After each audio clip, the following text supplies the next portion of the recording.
صباح الخير إلى طلبة سنة ثانية ماستر دولة ومؤسسات لكلية الحقوق والعلوم السياسية جامعة المنيا. اخترت لكم في موضوع اللغة الأجنبية مادة الصفقات العمومية طبقا للقانون رقم 23/12 المؤرخ في 5 أوت 2023 المحدد للقواعد العامة المتعلقة بالصفقات العمومية. Donc, je vous ai choisi un terme intitulé les marchés publics conformément à la loi numéro 23/12 du 5 août 2023 fixant les règles générales relatives aux marchés publics. C'est un terme qui est très important en relation avec votre cursus de formation en tant que spécialité en droit public et plus précisément État et institutions. C'est un terme qui a son importance dans la gestion des affaires publiques et des deniers publics et de la dépense publique.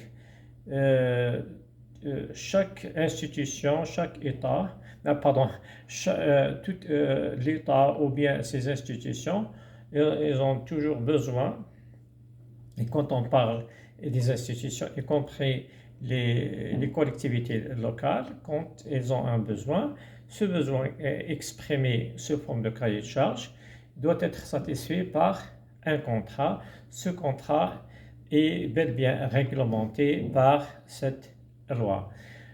Donc, pour cerner ce terme, pour le comprendre conformément au souhait de tout étudiant et même de chaque enseignant, je vous ai proposé le plan suivant. On a comme premier chapitre introduction, et dans cette introduction, on va définir qu'est-ce qu'on entend par les marchés publics. Deuxièmement, le champ d'application et les principes régissant les marchés publics.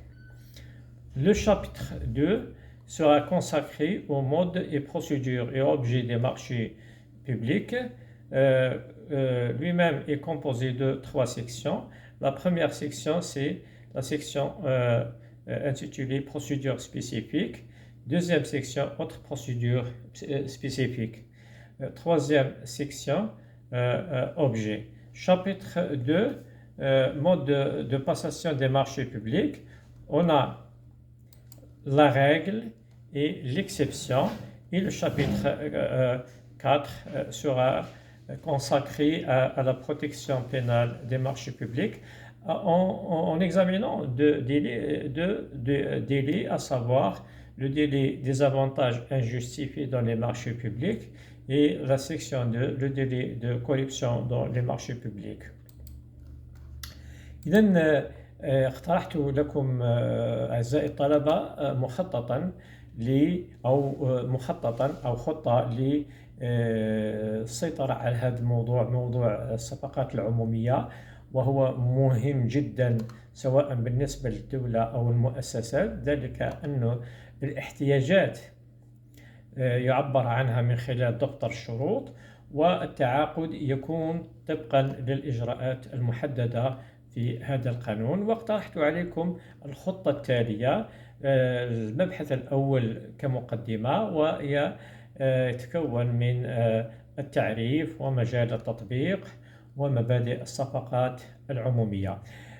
بالنسبة للمبحث الثاني بعنوان طرق وإجراءات وموضوع الصفقات العمومية، ومن خلال هذه النقاط نتطرق إلى إجراءات الخاصة والإجراءات الخاصة الأخرى، ثم أخيرا موضوع الصفقة العمومية.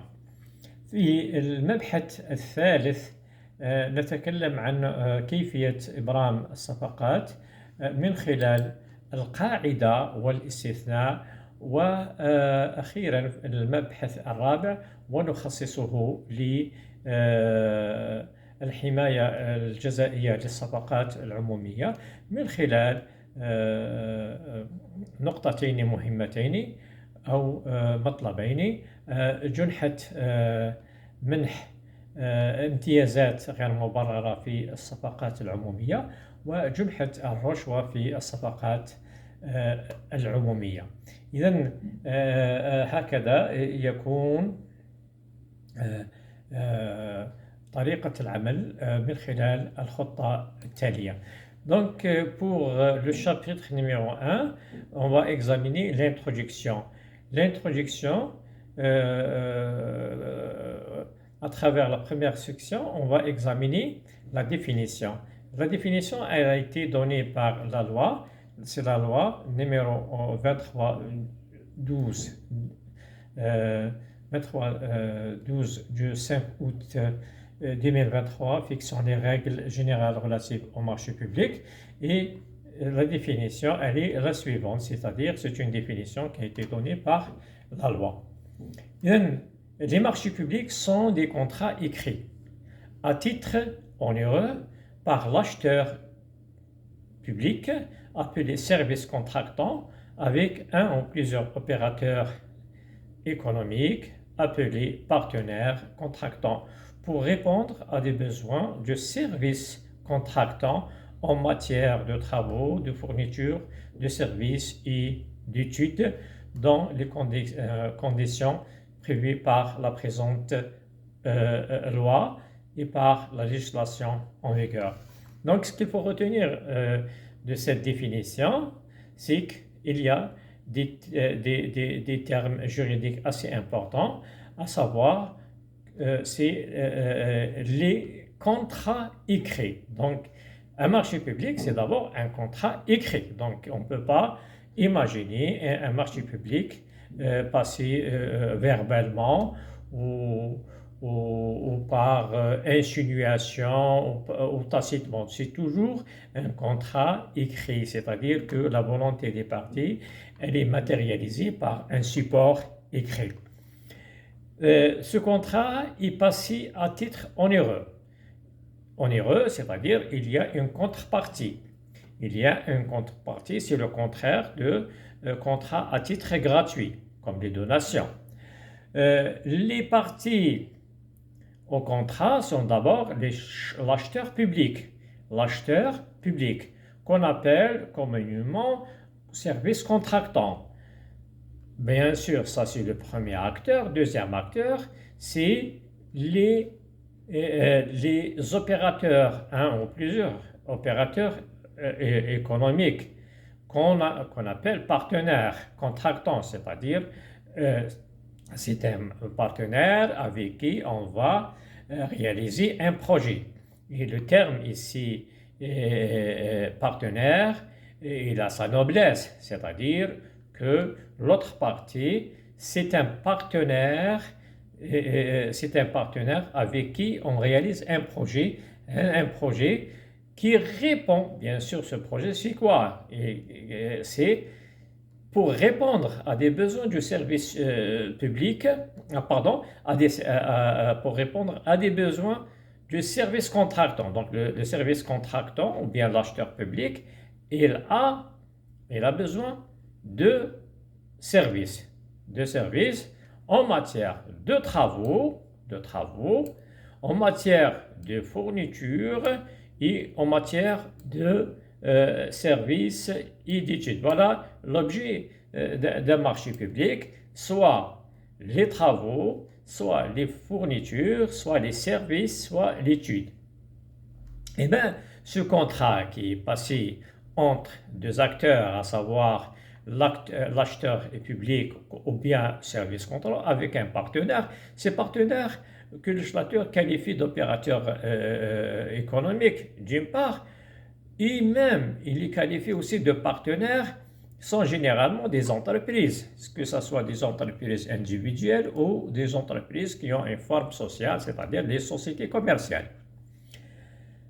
Maintenant, l'objet, c'est quoi? C'est les travaux, c'est les fournitures, c'est les services et l'étude.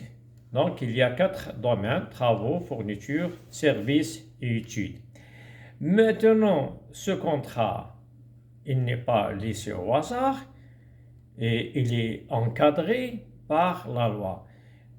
Autrement dit, que les conditions qui sont prévues par la présente loi et par la législation et la réglementation doivent être observées respectées et observées par les partenaires, par les deux parties, à savoir le service contractant et l'opérateur économique. Autrement dit, que le contrat de marché public, ce n'est pas un contrat soumis uniquement à la volonté des parties, plutôt il est soumis à la volonté de législateur. C'est un contrat qui est réglementé, que les parties doivent respecter les conditions qui sont déterminées par la loi. Il n'y a pas une liberté contractuelle, il n'y a pas pacta sunt servanda, il y a toute une chaîne de conditions que les parties doivent observer, sous peine bien sûr non seulement de l'annulation, mais sous peine d'une poursuite pénale.